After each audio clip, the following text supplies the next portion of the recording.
Welcome to another story from the In His Footsteps book, read by me, the author, Margaret Agard. And now, here's the story.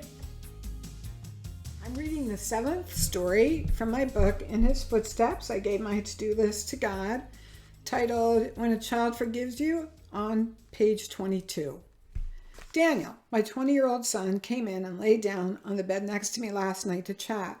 He told me he was sorry about his rebellions and all the trouble he caused for his stepdad. He needed to say it, and I was glad to hear it. But he didn't have to say it. I knew he would come to this eventually, because he's a good young man.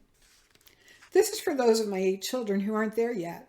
If I should die before you get there, don't worry that you didn't get to tell me before I died.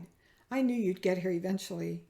But especially, let me say thank you for forgiving me my failures and mistakes enough to see me as worth apologizing to. Before you ask me for forgiveness, you have to forgive me first. Even if you never said it while I was alive, it's okay, although it is nice to hear it. Michael, my oldest, once told me he'd figured out that I was the perfect mother for him. I asked him why, and he said it was because he was kind of an odd person with a sarcastic sense of humor, and I appreciated his humor. I asked if he didn't think I'd warped him into that.